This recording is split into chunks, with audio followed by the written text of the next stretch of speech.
네, 안녕하십니까. 부작 동영상도 거의 다 마무리되고, 오늘 그 9주차 하고 좀 10주차, 그래서 오늘 또 해서 전체를 하면 한 40개가 되겠습니다. 40개죠. 40개를 여러분이 이제 다 보시고, 오프라인 수업에서 또 하고, 또 조교 선생님들이 또 도와주고 그러니까, 조교 선생님 도와주고 그러니까 내용은 충분히 이해하실 겁니다. 이제 좀 앞에 충분한 이론들은 다 설명했고, 제가 이제 수업 시간에도 수업이 이제 실습 수업이기 때문에 한 30% 정도 이론 설명을 다시 하고 70%는 실습을 하는데, 그 중에서 또 중요한 얘기를 하니까, 12장 이제 책에서, 부작 원론책에서 중산층 가족학입니다. 가족들이 중산층으로서 생활을 하는 거. 거기 보면 중산층 명예를 쌓으라 그랬죠. 얘가 미들 클래스 아너라는 개념을 만들었는데, 중산층들이 인생을 자부심을 가지고, 우리는 깨끗하다. 우리는 물질은 비교적 적지만 깨끗하고, 그리고 인생을 정신적으로 살고 그다음에 좋은 일을 한다. 그걸 핵심이 되겠습니다. 그 내용을 이제 설명을 드리겠습니다. 중산층 철학이 부재의 명예를 쌓는 데는 잘 안 되는 경우가 있어요. 그게 지식대화 부재인데, 지식대화, knowledge conversation, 제가 만든 개념인데, 중산층들이 그냥 새로운 생각들을 자꾸 해야 되는데, 그거보다는 있는 것들, 그래서 뭐 저기 동영상에 보니까 무슨 연예인이 떴다, 누가 결혼을 했다, 축구 스타가 떴다, 이런 거보다는 그 사람들이 왜, 그런데도 그 사람들이, 스포츠 스타들도 뭐 혹시 가끔 보면 나쁜 일을 하고 마약도 하고 무슨 다른 거에 또 관여가 되고, 그래서 사회적으로 바람직하지 않는 일들이 왜 일어나는가, 이런 것에 대해서 원인을 이해하고 처방을 제시하는 그런 지식 대화를 많이 해야 됩니다. 그죠? 돈 있는 사람들이 왜 자꾸 돈을 더 벌려고 하느냐. 아파트를 수십 개를 가지고 있는데, 우리나라에 지금 아파트 4개 이상인 사람이 수만 명이 된다는데, 집이 4개 이상인 사람이 수만 명이 된다. 단독주택, 아파트, 연립, 오피스텔. 그런 사람들도 왜 집을 더 가지려고 이렇게 투자를 하느냐, 투기를 하느냐. 이런 거에 대해서 이해를 해야 되고, 과몰입 신드롬. 너무 깊이 빠지면 안 됩니다. 너무 깊이. 그러면 중요한 것만 깊이 빠지고, 군중 효과는 이제 스노우 이펙트, 아주 어떤 그 몰려다니는 거 이렇게 바람직하지 않다는 얘기입니다. 그래서 이런 것들이 중산층 철학의 부재 이유인데, 이런 걸 해결하면 중산층 철학이 생기죠. 그리고 결과는 뭡니까? 중산층 명예를 쌓아야지. 전 세계에서 이제 가계부 문제, 이거는 이제 여러 가지 문제가 있는데, 오늘 그냥 좀 빨리 넘어가겠습니다. 우리나라가 가계빚이 많고, 그리고 결론적으로는 개인적으로는 문제도 있고 정부적인 문제가 있다. 그럼 앞으로 여러분이 절약하고 창조해서 소득을 올려라. 그럼 정부는 도와줘야 된다. 이런 내용입니다.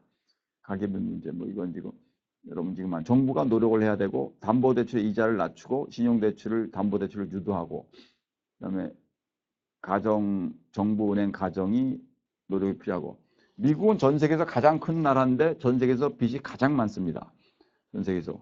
여기 보시면 2008년도에 12조 5천억 달러, 상상을 초월하는 돈입니다. 우리나라의 뭐 1년 예산에 뭐 수십 배가 넘을 겁니다. 근데 계속 줄고 있죠. 줄고 있고. 그리고 워낙 미국이 크니까 뭐 빚이 많아도 살아가고 있는, 전 세계에서 가장 채무가 높아도 채무인데도 이자를 낮춰가면서 이제 살아가고 있는 상황입니다. 중산층들이 가계비 문제가, 이 가계비 문제는 심각한 문제인데, 여러분들은 아직 젊은데 우리 학생들이 많이 경우에 따라서는 대학을 졸업하면서 빚쟁이가 됐다는데, 그거는 뭐 빚은 있는 거라고 생각하십시오.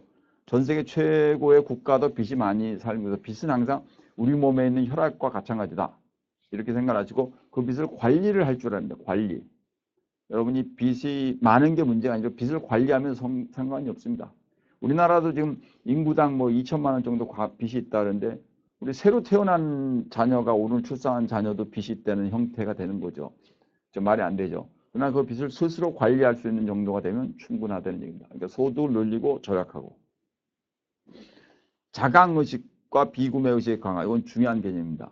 자강의식, 제가 만든 건데, 스스로 강해져라. 스스로 강해져서 비굴하지 말라 했어요. 제가 빈부동등의식 할 때 부자들 앞에서 비굴하지 말고, 그리고 나는 이것을 할 수 있다. 그리고 새로운 걸 찾고. 자라 얘기를 할 때 이렇게 했죠. 보통은 디자인을 해가지고 옷을 만드는데, 자라는 디자인도 안 하고 남이 디자인을 해놓은 것을 보고 만들었다 이랬습니다. 스스로 강해지면서 살고. 그렇죠? 그리고 비구매의식. 쓸데없는 물건을 그렇게 많이 살 필요 없습니다. 아주 중요한 물건. 필수품을 줄이세요. 학생들 중요한 얘기 하나 해드리겠습니다. 생활 필수품의 항목을 줄이세요. 잠깐 시간을 줄 테니 생각해 보십시오. 왜 줄여야 하는지.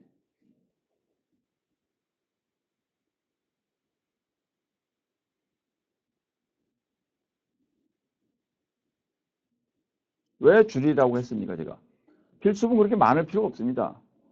우리 학생들의 지금 필수품 뭡니까? 그냥 책하고 뭐 노트 정도 있고, 그죠? 그리고 이제 학교 등하교 하는데 비용, 그죠? 그다음에 옷, 그죠?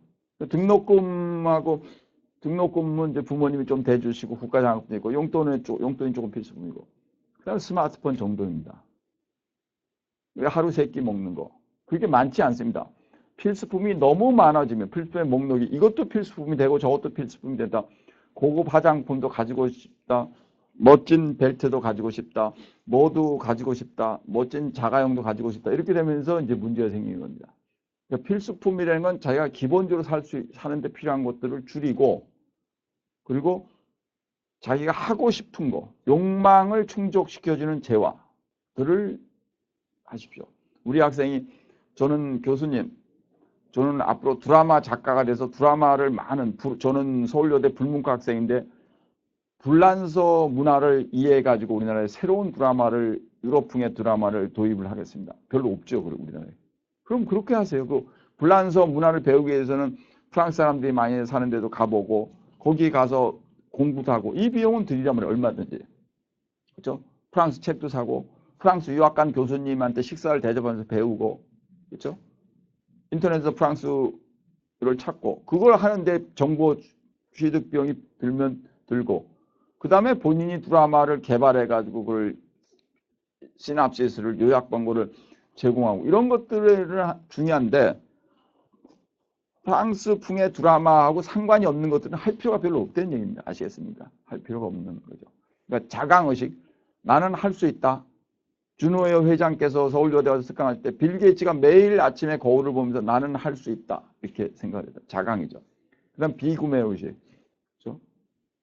우리 한 번도 평생 재산을 가진 적이 없던, 자기 이름으로 된 통장을 가진 적이 없다는 고 한경직, 소천하신 한경직 목사님은 아주 검소하게 사셨다. 그리고 그럴 필요가 있는 겁니다.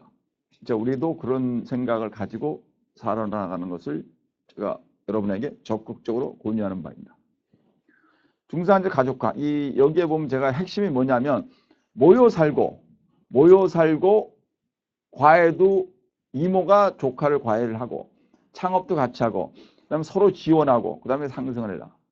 물질로 뭉치는 것이 아니고 우리는 정신으로 뭉쳐가지고 같은. 그리고 결혼을 하게 되면 이질적인 사람들, 우리 여학생들이 결혼을 하게 되면 아무리 좋은 남성이라도 자기하고 상황이 다른, 우리 연애할 때 학생들 그 남자가 정말 좋아하는 남자가 초등학교 다닐 때 개구장이었는지 아닌지 압니까? 모르죠. 잠버릇도 모르죠. 모릅니다. 알죠. 그래요?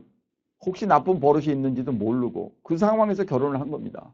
그리고 미지의 남편과 같이 우리는 생활을 하면서 배워가고 그리고 같은 한 울타리, 가족이 모여 살고 제가 많은 얘기를 했죠. 여러분한테 곳곳에서 얘기를 했는데 아파트가 비용이 많이 든다. 교수님, 저희 언니가 결혼하려는데 집이 문제라요. 그럼 언니가 결혼해가지고 그 형분의 형제가 몇 명이다. 형분의 형제가 아들이 둘이에요. 그 시부모님도 지금 계시다.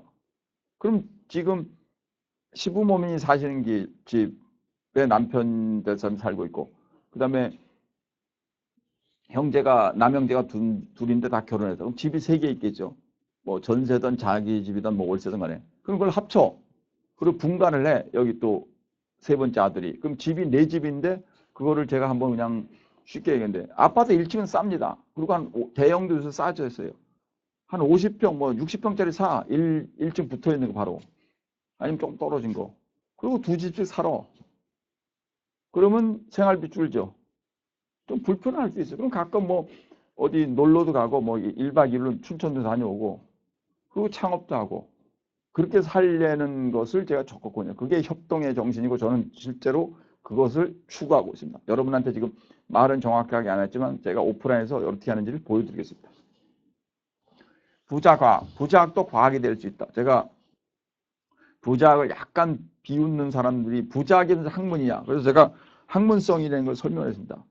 예전에 아주 유명한 회장께서 저를 처음 봤을 때 이쪽 소개하는 분이 이 부자학을 만드신 서울여자대학교 한동철 교수입니다. 이랬더니 이분이 딱 쳐다보면서 부자학이 학문이 됩니까? 그러더라고. 그래서 제가 학문이 됩니다.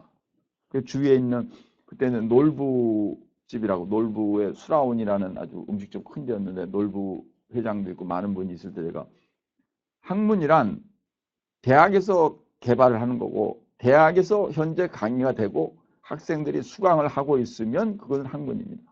그것은 학문입니다. 그리고 그 다음에 발전하고 있고 서울여자대학교 2004년대 부자학을 제가 처음 만들었는데 그 이후로 2005년에 고려대학교 사회학과 그리고 전국에 지금 20여 개 대학이고 지금 해외에 있는 외국인들도 관심을 가지고 있고 점점 늘고 있으면 이건 부자학은 학문으로 될 수 있습니다. 그렇게 했습니다. 그 다음에 한 몇 년 지나서 2010년쯤에 사람들이 부자학은 너무 맨 말로 하는 것 같다. 그래서 부자학도 과학이 될 수 있다. 특히 요새 최근에 세계를 지배하고 있는 정보통신 기술로 해서 제가 부자 과학이 될 수 있다. 제가 지금 기술 특허를 지금 개발을 하고 있는데 전부 IT로 해서 자바로 프로그램을 하려고 합니다. 자바라는 건 다 과학입니다. 부자학도 과학이 될 수 있다. 그것을 보여주겠습니다. 과학성이란 반복하면서 계속 나타나면서 그것이 의미를 가지는 것이 과학입니다. 부자학에서 과학성이 필요한 것은 사람들이 부자학을 그냥 빈부소통 이런 것만 얘기했는데 그걸 뛰어넘어서 중산층들이 새로운 형식의 논리를 개발하고 그것을 생활에 적용해서 부자가 될 수 있는 많은 새로운 부자들이 나타날 수 있는 기반을 만들어주는 겁니다. 꼭 우리 학생들이 공과대학을 다녀야 되는 건 아닙니다. 서울여자대학교는 공과대학이 없습니다.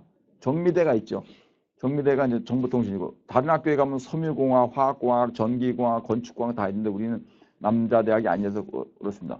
정보통신대학에서 하는 정보미디어대학에서 하는 것도 과학이고 우리 자연대, 화학과 생물학과에서 하는 것도 수학과에서는 과학이고 그렇죠? 그다음에 이쪽에 사회과학도 과학입니다. 인문과학이고 그러니까 과학성이란 미지의 형태를 깨달아가지고 새로운 것을 발전할 수 있는 것이 과학입니다. 부자과학적인 첫 번째 필수 조건인 절약, 두 번째는 창조. 이것도 과학적인 겁니다. 제가 개발을 하는데 어떻게 했습니까? 인류 역사에 있는 수많은 역사 언어들을 저는 뭐 불행히도 외국 한국어하고 국어와 영어만 할 줄 압니다. 다른 뭐 독어를 조금 배운 적이 있는데 요즘 다 이시리베디 이런 정도밖에 못하고 뭐 당케 이런 거 뭐 그러니까 불어나 뭐 중국어는 뭐 아예 일본어 아예 할 줄도 모르고 그래서 할 수 없이 우리말로 된 글을 많이 읽었죠. 과거에는 영어 책도 많이 읽었는데 제가 부자학을 한국 전통으로 개발을 한다 해갖고 요새는 우리말로 된 글들을 읽으면서 번역된 것들. 그 다음에 거기서 찾아낸 것들이 모든 정상적인 부자들의 생활에는 항상 절약을 하더라. 미국의 유명한 부잣집들이 모여있는 동네에 갔더니 쓰레기통에서 나온 걸 뒤져보니까 버릴 것이 정말 없더라. 아주 완전히 다 그런 정도 다 쓰고 하셨습니다. 그 절약을 하더라. 두 번째는 창조를 하더라. 새로운 창조를 계속하더라. 창조의 대표가 이제 스티브 잡스입니다. 스티브 잡스인데 스티브 잡스가 1970년도에 대학도 다니다 말고 만든 애플이라는 회사. 지금 지구상에서 시가총액이 가장 많죠. 700조가 넘는. 이게 창조. 없었죠. 예전에 그런 회사. 이것도 과학입니다. 반복해서 나타나고 그것이 적용돼서 성과를 낼 수 있는 거. 여러분들이 학교에서 배우는 건 대부분이 반복해서 나타납니다. 경영과학이라는 계량경영학에서 나온 것도 반복해서 나타나고 비슷한 계량경제학에 있는 것도 반복해서 나타납니다. 그 반복되는 것이 또 새로운 것을 만들고 그렇게 합니다. 그것이 과학이고 절약과 창조도 이 세상에 있는 많은 부자들의 생활에서 계속 나온 겁니다. 그 다음에 데이터 사이언스는 통계학입니다. 통계학에 보면 최소 자승법이라는 개념인데 간단하게 말씀드리겠습니다. 제가 우리나라는 부자들의 미래 생활에 중요한 변수를 찾아내겠습니다. 그걸 해가지고 제가 이제 뭘 특허도 내려고 하는데 미래 부자가 되려면 이런 일은 잘해야 되고 이런 일은 뭐 소홀해야 된다. 그 중요한 변수들을 찾아내는데 그 변수를 찾아낸 걸 최소 자승법이라고 합니다. 리스트 스퀘어 메소드. 이거는 회귀 분석, 리그레션 어널리시스 개발된 방법인데 통계학적인 데이터 사이언스에서 쓰는 방법입니다. 그걸 저희 부자학에서 활용을 해갖고 그걸 가지고 미래의 부자가 되려면 이런 방법들을 사용해야 된다. 그리고 그걸 수학적으로 입증하고 이 최소자생법을 발굴하고 개발하고 정리하고 발전시키는 사람들 상당수는 노벨상을 받았어요. 노벨 경제학상. 그러니까 그것도 충분히 과학이 될 수 있다는 거죠. 부자학도. 경험주의와 논리실증주의. 이건 좀 어려운 개념인데 좀 빨리 해야 돼. 경험주의란 우리가 해보고 나서 느껴지는 거. 우리 학생들 보고 부자를 인터뷰하라는 게 뭘 아닙니까? 우리 어머니가 잘 아는 분의 큰언니다. 40년 동안 자기가 어떻게 살아온 생각을 들은 겁니다. 그게 경험이다. 인간의 경험, 임피리시즘. 그걸 듣고 여러분이 깨닫는 겁니다. 그들의 말을 계속 깨달으면 제가 서울여대 학생들이 부자를 인터뷰해 온 뭐 수천 개 이상의 레포트 다 읽었고 또 한때는 코리아 사이버 유니버시티 서울여대와 연결된 거기서 부자를 인터뷰해온 전국의 대학들의 학생들이 한 것도 수천 개를 다 읽었고 거기에 반복적으로 나오는 표현들이 꽤 많습니다. 그걸 압축하니까 절약과 창조였습니다. 과거의 역사에도 그게 나오고 현재 역사에도 그게 나옵니다. 논리실증주의란 뭐냐? 로지컬리 어떤 이 실증이 돼. 만들어내는 거. 만들어내는 과정인데 이게 뭐냐면 논리를 해서 귀납법을 해갖고 이렇게 살면 이렇게 하는 것이 부자가 된다. 부자들 중에 상당수는 보면 남들이 생각하지 못한 일을 들어갔습니다. 내가 한번 제가 얘기했던 석봉토스트 회장이 120만 원 중에서 100만 원을 철판을 까는 데 만들었고 패션그룹 형제의 최병호 회장께서 3천만 원인데 그중에 2천만 원을 브랜드를 구매하는 데 썼고 새로운 일. 녹십초의 박형호 회장께서 나이 어린 누이 동생 남편에게 매제에게 부탁을 하면서 빌린 돈 가지고 뭐 어떻게 했냐. 그걸로 새로운 걸 만들었습니다. 어떻게? 아프리카에 가서 새로운 열매를 개발하는데 그 열매가 달린 나무의 지상권, 사용권을 획득했습니다. 우리나라 사람은 거의 처음 했다고요. 그런 것들을 통하면 부자로서 됐고 그분들은 전부 세상을 위해서 좋은 일을 했다. 이게 논리실증주의입니다. 부자 인지과학이란 우리가 인지라는 것은 이제 코그니션이라는데 우리가 느끼는 거, 보고 느끼는 걸 인지라고 합니다. 보고 느끼는 거. 그렇죠? 보고 느끼는 거. 물질 행복주의는 이제 제가 만든 개념이 이게 뭐냐면 사이클 오브 머티리얼 해피니스니까 물질은 학생들 물질의 소유는 초기의 행복이나 금방 사람 이해된다. 어떻게 하는가? 많은 사람들한테 물어보고 제가 백화점에 자문교수 할 때도 봤어요. 새로운 핸드백을 사시면 얼마나 기쁩니까? 한 3, 4일이요. 어떤 분은 일주일이요. 2주일 가는 사람 별로 없습니다. 아셨습니까? 새로운 자동차를 사도 그래요. 새로운 숟갈을 사도 그렇고 우리 여학생들이 인사동에 가서 아주 고풍스러운 새로운 접시를 샀어. 집에 와서 거기에 나 혼자 밥을 먹는다고 해요. 한 2, 3일입니다. 물질은 그렇습니다. 인간은 우리 절친이 뭡니까? 절친. 우리 서울여대 학생이 절친, 유치원 같이 다녔다. 그 절친이 뭡니까? 15년 된 절친이에요. 15년. 행복하니까 계속 만나는 거죠. 우리 인간이 그렇죠. 행복하지 않으면 계속 그 사람 만납니까? 잘 안 만나죠. 저도 뭐 그렇습니다. 저한테 해를 끼치려고 하는 사람은 뭐 100명 중에 한 명이지만 잘 안 만나죠. 그렇죠? 계속해서 만난다는 건 그 사람한테서 뭔가 서로 정신적인 교감이 있는 거죠. 물질도 마찬가지입니다. 근데 물질은 그게 짧아진다는 얘기예요. 물질에서 여러분이 새로운 교감을 계속 느끼려면 계속 반응을 해. 현재는 지금 컴퓨터 드라이브도 된 것들. PC, 데스크탑 PC나 스마트폰만 그래요. 자동차 같은 거. 자동차도 IT가 많이 들어갔죠. 소프트웨어 프로그래밍. 나머지들은 금방 느끼지 못한단 말이에요. 지금 물질 행복주의가 짧아진다.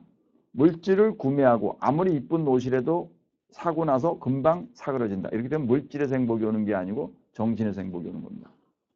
이것도 우리가 과학적으로 찾아내고 네트워크 레버리지와 위협적 상상 좀 어려운 게 이거는 뭐냐면 서로 모르는 것들을 엮어가지고 새로운 것을 만든다. 요겁니다. 제가 빅데이터 응용의 전문가 시스템을 개발을 들어갔는데 그게 뭐냐. 빅데이터란 서로 연결이 안 되는 것 같은 이 세상에 살아있는 정성적인 글자나 동영상과 수학적인 데이터를 묶어가지고 전문가 시스템. 이 세상에 아무도 해본 적이 없을 겁니다.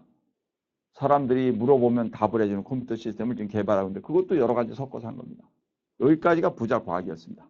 하여튼 여기까지 하고 다음에 또 설명을 드리고 있습니다. 여러분 혹시 이해가 안 되는 건 책을 읽어보시면 되고 그래도 안 되는 건 저에게 문의하십시오. 네, 감사합니다.